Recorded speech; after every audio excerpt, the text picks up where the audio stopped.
Well, out of the addled, criminally insane brain of a failed Trump and Trump administration, sometimes comes the truth.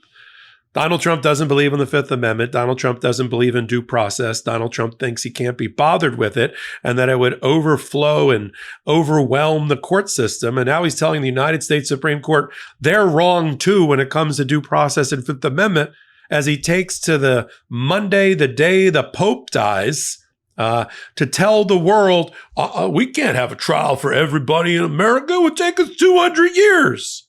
Donald Trump fundamentally doesn't understand our criminal justice process. He doesn't understand his own policies, and it's starting to show.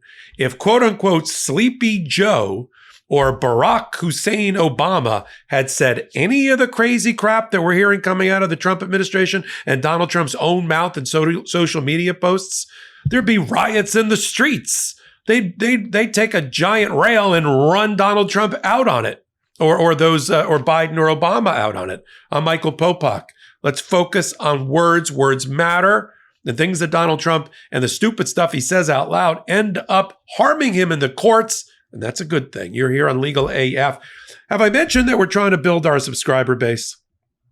And as a part of that, yes, it's an ad for self-promotion. Hit the subscribe button. I'll stop talking about subscribing as we continue to move towards 1 million subscribers. We're adding about 60 or 70,000 subscribers a day. We just added 25,000 in the last week. That's because of you.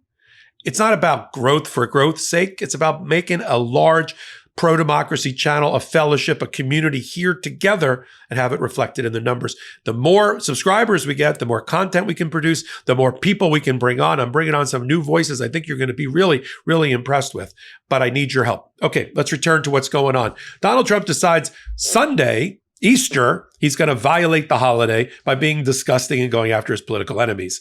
Then on Monday, the day that Pope Francis dies, I mean, even the Italian soccer league took a day off from playing. Nope, not Donald Trump. He decides to go after and completely try to undermine and violate our constitutional precepts that are at the heart, the bedrock of our republic: due process and Fifth Amendment privilege. And what he does is he conflates, because he's, the flag doesn't go all the way up to the flagpole, if you know what I mean.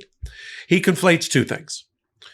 Immigrants who are here, even if they're here illegally, but they've committed no crime, and we're not trying to permanently detain them in a jail, prison, concentration camp here or somewhere else, they're not entitled necessarily to any quote unquote due process under our Fifth Amendment.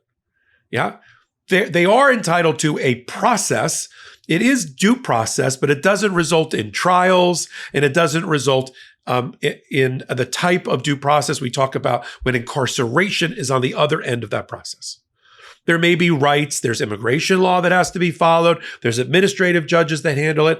There are hearings before you move people out of the country. But if all Donald Trump wanted to do was just take people who he's not claiming are enemy combatants and not claiming to use the Alien Enemies Act and remove their status, take away their status, send them back to their home countries and put them on planes and send them back to their respective home countries, we wouldn't be talking about much in the way of due process.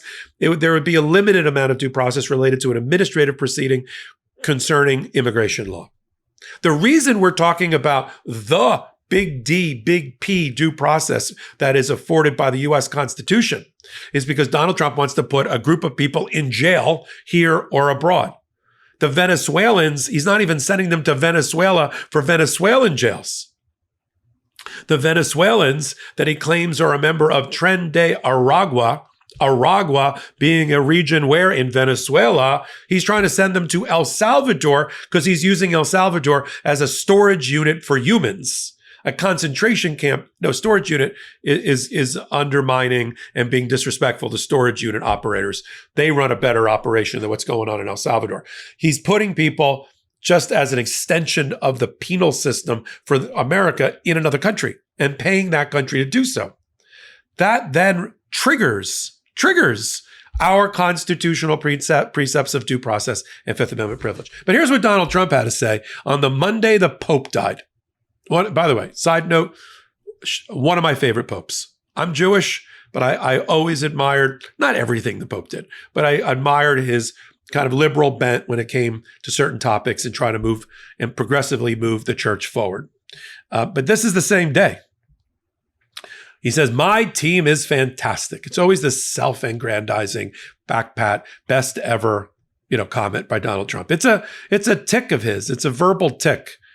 They're doing an incredible job. However, they're being stymied at every turn by even the United States Supreme Court, which I have such great respect for, but which seemingly doesn't want me to send violent criminals and terrorists back to Venezuela or any other country for that matter. Let's unpack that for a moment, shall we? Now, Donald Trump needs the United States Supreme Court. That's true. If he loses votes on the Supreme Court for his most outrageous abuse of power, they're not going to support him. He's fighting for the heart and soul of Amy Coney Barrett and John Roberts, right? He knows he's got 4 over here and 3 are in the liberal wing. He's aiming for 2 or the moderate wing.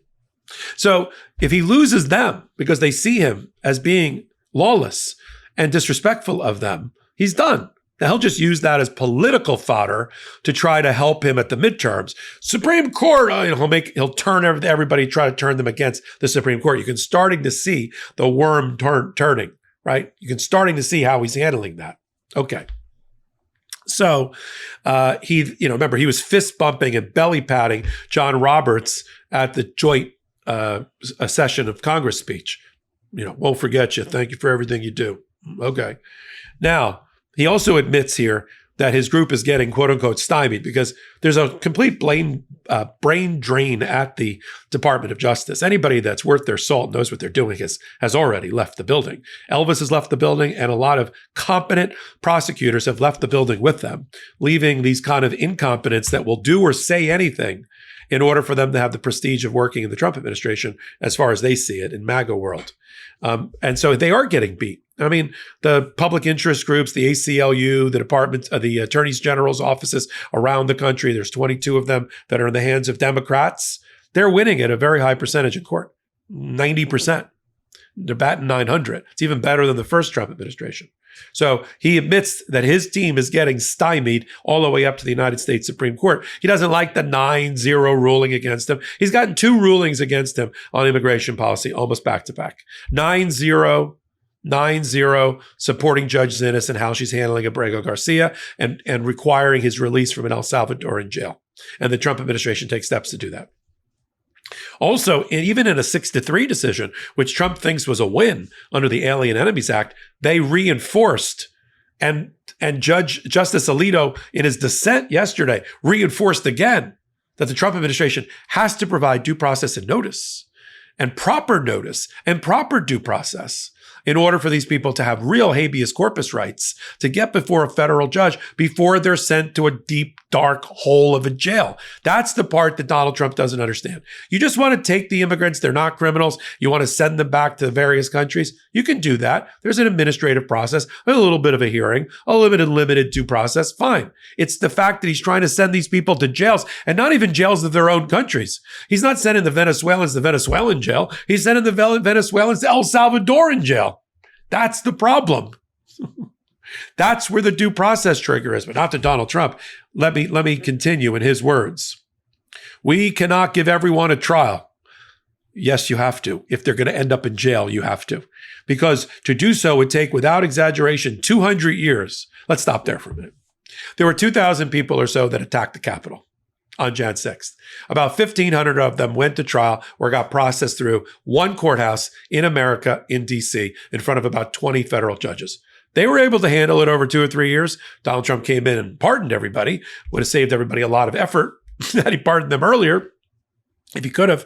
But the court system can handle. First of all, there's not that many. The subset of people that are being deported under the Alien Enemies Act and being sent to jail here or in foreign countries is relatively small. I don't know, 1,000? 2,000? How many countries are we at phony war with? I thought it was just phony Venezuela, a country who doesn't even know they're at war with us. That's how he uses the Alien Enemies Act, right? He says these people are enemy combatants. How many enemy combatants are there? And how many countries are we at war with? Not that many. So the point is, he conflates purposely to mislead Americans. And he says, we can't give them all criminal due process trials. Nobody's asking for that. If you're administratively removing them and they're not criminals and you're not sending them to jail, but you're sending them back to their home countries, fine. Run them through the administrative law judges at the immigration level, comply with immigration law, and you can send them packing. That's your prerogative. But if you're sending them to jail, you got to give them due process. Everybody. Or as somebody in our group here, I was just talking to Adam Mockler yesterday. We were kind of talking a little bit about going on each other's shows, on each other's channels, which we are going to do. And Mockler had a good comment. I liked it a lot. I'm going to steal it right here. With credit and attribution. Donald Trump is creating a subclass of people who are not required to be given due process. It's a subgroup of people. But we don't want a subgroup of people who don't get due process if they're facing down the long barrel of time in prison. Because you could be in that subclass one day. Once you break that glass ceiling of justice and our criminal justice system, everybody can end up in there. Why not?